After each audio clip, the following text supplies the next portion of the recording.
नमस्कार मित्रों, गुरुकुल की इस व्याख्यानमाला में आप सब लोगों का स्वागत है। मैं doctor Pankaj Kumar Mishra, associate professor Sanskrit, Saint Stephen's College, एक बार पुनः वसंत सेना के घर के प्रवेश द्वार का वर्णन लेकर के उपस्थित हूं। मित्रों, हम लोग एक उस काल की समृद्धि की चर्चा कर रहे हैं।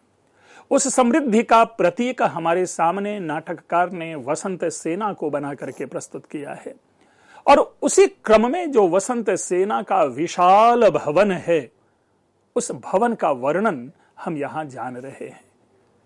विदूषक चेटी और बंधुल के साथ वसंत सेना के घर के प्रवेश द्वार के पास पहुंचा है, और उसी समय विदूषक की दृष्टि उस गेट के ऊपर जाती है, उस गेट के सौंदर्य के ऊपर जाती है, और वो इतना सुंदर वह प्रवेश द्वार है कि अनायास ही उससे वह अभिभूत हो उठता है, और उनके मुंह से सहसा निकल उठता है, अहो वसंत सेना भवन द्वारस्य सश्रीकता, कि वसंत सेना के भवन द्वार की शोभा क्या ही आश्चर्यजनक है। वाह!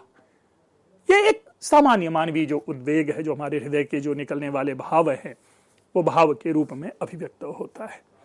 लेकिन कवि ने अपनी उस कवि कल्पना का प्रयोग करते हुए हर सूक्ष्माति सूक्ष्म जो वस्तु है वहां पर उपस्थित, उसका वर्णन यहां पर प्रस्तुत किया है।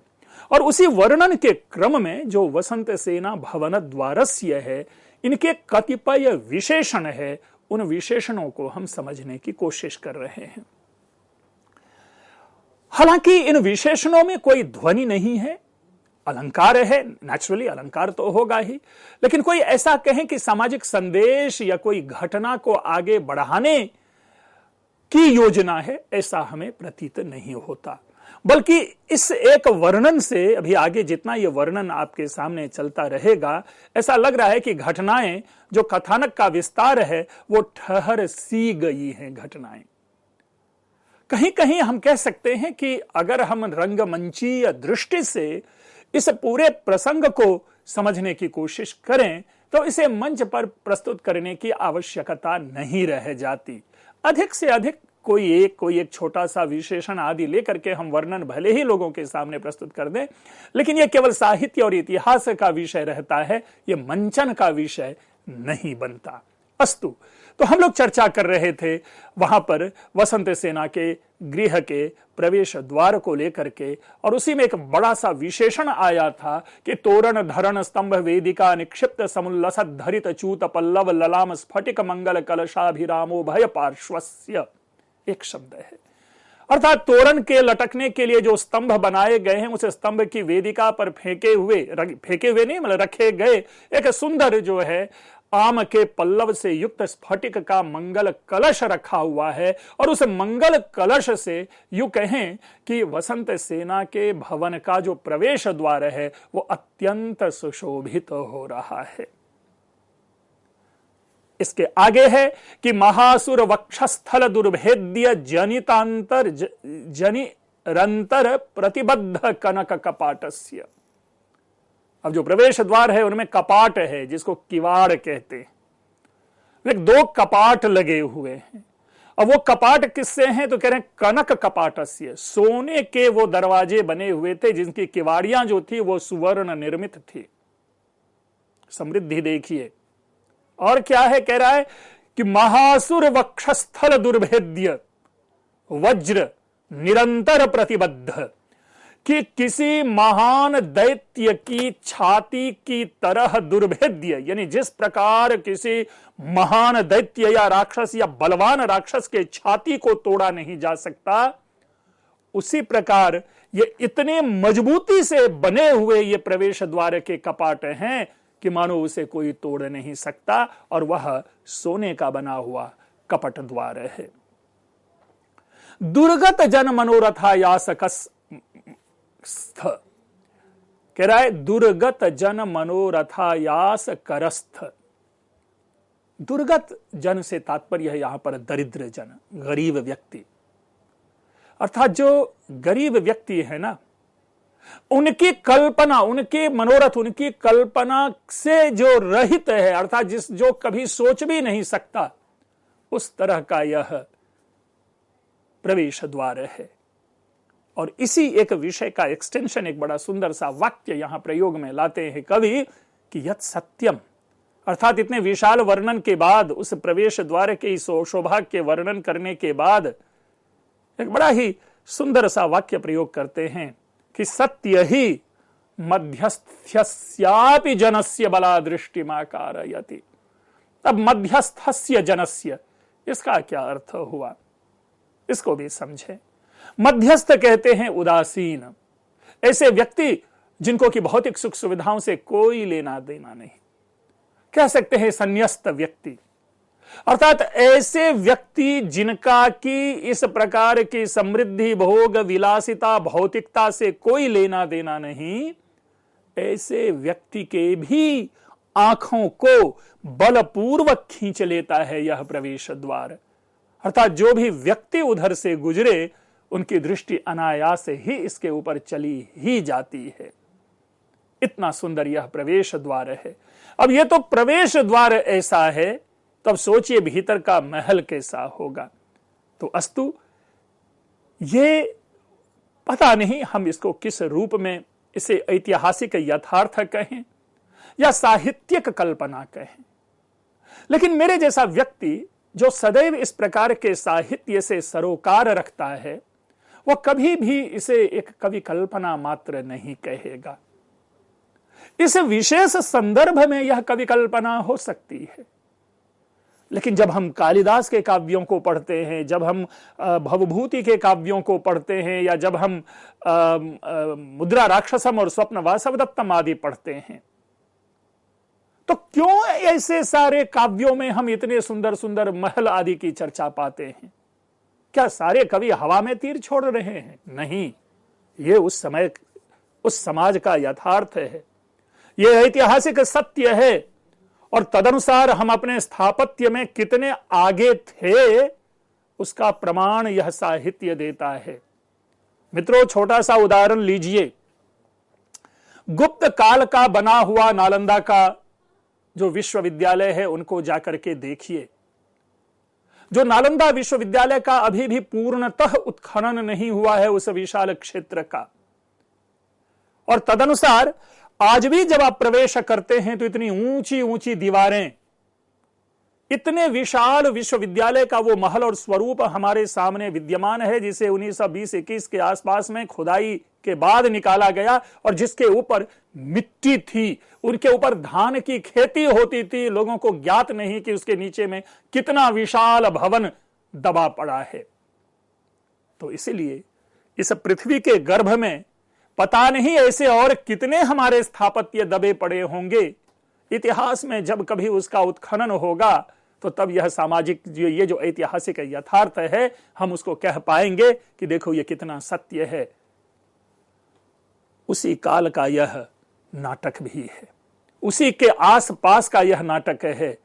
और जब एक यथार्थ वहां पर हम हर्षवर्धन के लिखित काव्य के आधार पर उतने विशाल महल को हम ढूंढ लेते हैं, जमीन के गर्भ से निकाल लेते हैं, तो क्या पता ऐसे साहित्य जो है, ऐसे साहित्य में प्राप्त ऐसी सूचनाओं के आधार पर यदि उस प्रदेश का उत्खनन हो तो उसमें ऐसे सौंदर्य होंगे। हाँ, ये अलग है कि मल्लिका फूल लटके हुए नहीं होंगे, ये अलग है कि वो मंगल कलश हो सकता है ना हो, लेकिन एक प्रतीक के रूप में इस प्रकार के भवन की परिकल्पना अवश्य ही की जा सकती है और की जानी चाहिए भी। इसलिए इसे केवल कवि कल्पना मात्र नहीं, हाँ, कवि कल्पना में एग्जैजरेशन होता है, हम उस अतिशयोक्ति को निकाल लें, लेकिन इतना तो जरूर कहेंगे ना कि एक विशाल गेट था, उस भवन में प्रवेश करने के लिए एक प्रवेश द्वार था, ये तो सच्चाई होगी। और वो प्रवेश द्वार बड़ा ही सुंदर था, बड़ा ही मजबूत था।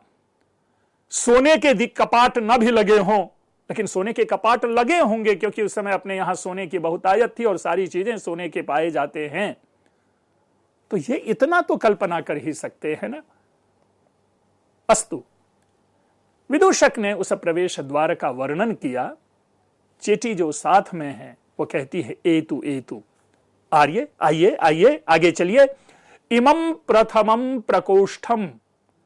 अब ये प्रवेश द्वार से एंटर करता है और एंटर करने के बाद जो पहला कक्ष आता है, प्रकोष्ठ, कमरा, रूम, कहता है प्रविशतु आर्य, हे आर्य इस में प्रवेश करे। ये जो मैडम का घर है, वसंत सेना का घर है, इस वसंत सेना के घर के प्रवेश के द्वार के बाद जहां पर आप अभी पहुंचे हैं, ये इस विशाल भवन का प्रथम प्रकोष्ठ है। बस चेटी की भूमिका खत्म। अब विदूषक फिर शुरू हो जाएगा और देखिए क्या है, प्रविश्य अवलोक्य च ही भोह। अगेन ये उसकी अभिव्यक्ति है, चंचलता है, मजाक है, आश्चर्यचकित है और कह बैठता है आश्चर्यम भोह। हे लोगों, इस आश्चर्य को देखो, इसे देख करके मुझे आश्चर्य हो रहा है। और क्यों आश्चर्य हो रहा है, तो अब देखिए सारा का सारा आएगा। निद्राति दौवारिकः सुखोपविष्टो निद्राति दौवारिकः, श्रोत्रिय इव सुखोपविष्टो निद्राति दौवारिकः। हम उस वाक्य के पास पहुंच रहे हैं। ये सारा का सारा देखेंगे, उसी प्रकार का भी विशेषण आएगा और सुनते रहिए। कहते हैं अत्रापि प्रथमे प्रकोष्ठे, इस प्रथम प्रकोष्ठ में अर्थात in this very first room, Shashi शंख मृणाल सच्छाया। शशि चंद्रमा, शंख शंख, मृणाल कमल के डंठल के जो धागे होते हैं उनकी शोभा से, यानी यहां पे शशि, शंख और मृणाल, इनमें द्वंद्व समास है, अर्थात चंद्रमा, शंख और कमल के कोमल धागे। ध्यान रखेंगे तीनों का रंग जो है वो श्वेत है, ठीक है। उनकी छाया से मतलब है यहां पर शोभा। विनिहित चूर्ण मुष्टि पंडुराह विविध रत्न प्रतिबद्ध कांचन शोपान शोभिताः। ये आइए देखिए यहां पर शोभिताः शब्द विशेषण है। कैसा है वो घर, तो कहता है कि विनिहित चूर्ण मुष्टि, चूर्ण जिसे आज हम चूना कहते हैं, जिसे चूना कहते हैं किसे कहते हैं, जिनसे कि हम व्हाइट वॉशिंग अपने घरों के वॉल की करते हैं, व्हाइट कलर की। तो चूर्ण मुष्टि पंडुराह श्वेत, कि देखिए चंद्रमा, शंख, कमल डंठल के जो पतले धागे हैं उनकी शोभा किसे युक्त, जो चूर्ण मुष्टि से अर्थात चूने से, पंडुर श्वेत, विविध रत्न प्रतिबद्ध विविध प्रकार के रत्नों से खचित, कांचन शोपान शोभिता है, सोने की सीढ़ी से सुशोभित। अब आप देखिए एक घर में प्रविष्ट हुआ है, उस घर में प्रविष्ट होने पर वो देखता है कि पूरा घर जो है वो चूर्ण मुष्टि पंडुर, यानी चूने की जो मुष्टि से, मुट्ठी है यहां पे, उसका अर्थ अनुवाद में, हिंदी अनुवाद में मुष्टि शब्द का अर्थ ग्रहण करना उतना आवश्यक नहीं है। बस चूर्ण मुष्टि यानी चूना जो है ना, ढेर अधिक चूना से जो किए गए चूने हैं, या आप कह लें व्हाइट वॉशिंग या चूने छिड़के हुए हैं, उनसे श्वेत, और विविध रत्नों से, विविध प्रकार के रत्नों से खचित, गंथे हुए, कांचन सोपान शोभिता, सोने की सीढ़ी से सुशोभित। अर्थात सोने की सीढ़ी है उस पहले कमरे में, और उन सीढ़ियों में कहीं ना कहीं अलग अलग प्रकार के रत्न खचित हैं। प्रासाद पंक्तयः, अर्थात प्रासाद पंक्तयः, महल की पंक्ति, अर्थात जो महल है वो महल सुशोभित तो हो रहे हैं सोने की सीढ़ियों से, जो सोने की सीढ़ी श्वेत वर्ण के हैं और उसमें विविध प्रकार के रत्न खचित हैं, और अवलंबित मुक्तादाम भी, लटके हुए मुक्ता की पंक्तियों से, स्फटिक वातायन मुख चंद्रैर निध्यायंतीव उज्जयनीम। अब देखिए कह रहा है स्फटिक वातायन। वातायन गवाक्ष आज की डेट में जिसे हम वेंटिलेटर या खिड़की कहते हैं, पुराने जमाने में भी घरों में खिड़कियां हैं, तो स्फटिक की बनी हुई खिड़की है। उस खिड़की से जो मुख रूपी चंद्रमा से मानो देखी जाती हुई उज्जयिनी को। अब देखिए, घर है, घर में खिड़की लगी हुई है, वो खिड़की मानो चंद्राकार की खिड़की है, स्फटिक से बनी हुई खिड़की है, और उस खिड़की से मानो पूरे उज्जयिनी को ध्यान किया जा सकता है। तो ऐसी उज्जयिनीम श्रोत्रिय इव, मानो ब्राह्मण की तरह सुखोपविष्ट, सुखपूर्वक बैठा हुआ दौवारिक निद्राति। ये जो दौवारिक है, गेटपाल, जो गेट कीपर है, जो बाहर गेट के बाहर बैठा है, वो वहां सो रहा है। एक ही साथ कितनी सारी बातें कह दी गई कि उस भवन में एक दौवारिक, एक अपॉइंटेड पियून है, अटेंडेंट है। उस घर की सीढ़ियां जो हैं वह सोने की बनी हुई है, आदि ऐसे ऐसे जो भौतिक ऐश्वर्य है उसको अपने हमारे सामने प्रकट कर रहा है। ये तो एक विषय हुआ, लेकिन वहां पर खाने पीने आदि की भी वस्तु रखी हुई है। लेकिन देखिए क्या कह रहा है, सदधना कलमोदनेन, कलम ओदनेन, कलम कहते हैं धान को, चावल है ना, चावल, ओदनेन यानी दही से युक्त, दही से सने हुए चावल से प्रलोभित, लोभ को प्राप्त वायसाह न भक्षयंती, जो कौवे हैं आसपास के उड़ने वाले, वे उस चावल को नहीं खा रहे हैं, दही से युक्त चावल को। यह कौन सी बात हो गई भाई, दही से युक्त चावल हो और कौवा न खाए, यह कैसे संभव है? तो बड़ा सुंदर कवि की कल्पना है, सुधा सवर्णतया। सुधा अगेन चूने को कहते हैं, जो जिस चूर्ण की बार बार हम लोग चर्चा करते रहे, चूना जिसे व्हाइट वॉशिंग की जाती है, कि उस चूने के समान श्वेत वर्ण होने के कारण उस कौवे को यह भ्रम हो रहा है कि कहीं यह चूना तो नहीं, इसलिए जो दही से युक्त वह चावल है, उस चावल के लोभ में आया हुआ भी यह समझ करके कि यह चूना है, वो बेचारे कौवे उसको नहीं खा रहे, उस चावल को नहीं खा रहे। अर्थात इतना अधिक श्वेत वर्ण से युक्त वह भवन है। एक और हम स्फटिक सोपान आदि की चर्चा कर पा रहे हैं, दूसरी ओर हम चूने से व्हाइट वॉशिंग एंड ऑल की चर्चा कर पा रहे हैं, और तीसरी ओर यह दही से युक्त चावल वहां है जिसको कि चूना समझ करके वो नहीं बेचारा खा रहा है, कौवे लोग नहीं खा रहे। तो यह तो इस प्रथम प्रकोष्ठ की विशेषता है, कितनी सुंदर विशेषता है, इतना सुंदर लग रहा है। आदिशतु भवती, फर्स्ट जो रूम है उसका डिस्क्रिप्शन ओवर। अब विदूषक चेटी से कहता है, आदेश करे अब कहां चलना है। चेटी, एतु एतु आर्य, हे आर्य आए आए, इमं द्वितीयम प्रकोष्ठम, ये जो है, ये देखिए, ये दूसरा प्रकोष्ठ है, ये दूसरा कमरा है। प्रविशतु आर्य, आर्य आप प्रवेश करें, एंटर करें। इसके बाद विदूषक एंटर करता है, प्रविश्य अवलोक्य च, फिर वही सिचुएशन है, उस रूम में प्रवेश करता है और देखता है, चारों ओर देख करके आश्चर्यम भो, वह आश्चर्य है। इहापि द्वितीय प्रकोष्ठ है, यानी इस दूसरे प्रकोष्ठ में भी। अब देखिए क्या है इस दूसरे प्रकोष्ठ में भी, लेकिन जैसे ही इहापि कहा तो कॉन्टिन्यूएशन से इसका हम अर्थ ले लेते हैं कि जैसा प्रवेश द्वार था और जैसा पहला रूम था, उसी प्रकार का कुछ अद्भुत इस कमरे में भी होगा। उस भौतिकता का एग्जीबिशन जिसको कहते हैं, प्रदर्शन जो है, वो जरूर उस कमरे में भी उसे दिखेगा। तो कहते हैं द्वितीय प्रकोष्ठे पर्यंतोपनीत यवस बुस कवल सुपुष्टास्तैलाभ्यक्त विषण्णाः बद्धाः प्रवहण बलिवर्दाः। अब ऐसा प्रतीत हो रहा है जो दूसरा कमरा है, वो दूसरा कमरा लोगों के ठहरने के लिए नहीं है। गाय बैल भेड़ बकरी आदि बंधे हुए, यानी पशु संपत्ति जो है, ये पशु संपत्ति वाला कमरा है। क्यों? क्योंकि देखिए वर्णन से है, पर्यंत उपनीत यानी समीप लाए गए।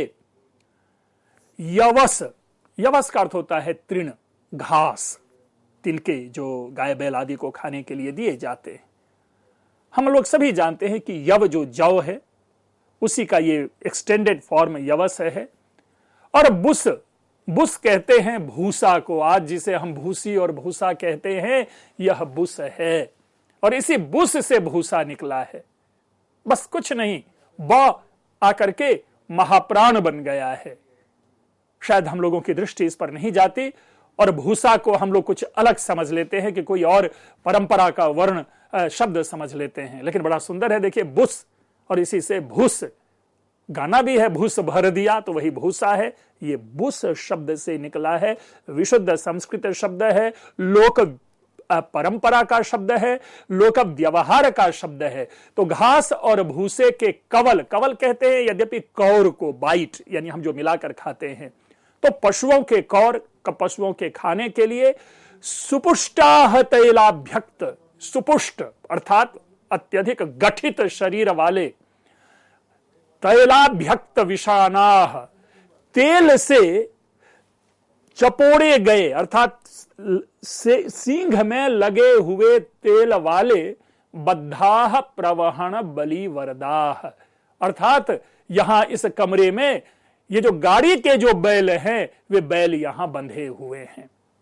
अगर हम सिंपल सा अर्थ करें एक बार फिर से पूरे को, कि यहां भी द्वितीय प्रकोष्ठे, सामान्य लीजिए कि बद्धाह प्रवहण बलि वरदाह, अर्थात जो गाड़ी के बैल हैं, वे गाड़ी के बैल इस कमरे में बंधे हुए हैं।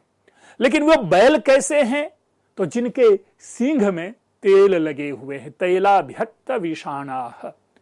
और कैसे हैं? तो पर्यंतोपनीत यवस बुस कवल सुपुष्टाह, अर्थात घास और भूसों से खाने से अच्छे शरीर वाले जो बैल हैं, वो बैल यहां बंधे हैं।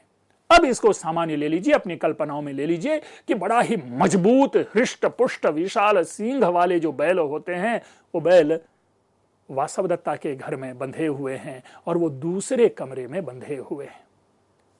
अयमन्य तरोवमानित इव कुलीनो दीर्घम निश्वसिति सैरिभ। सैरिभ शब्द जो है यह भैंस के लिए आता है ना, जो भैंस, गाय भैंस कहते हैं, वो उसके लिए बुफेलो।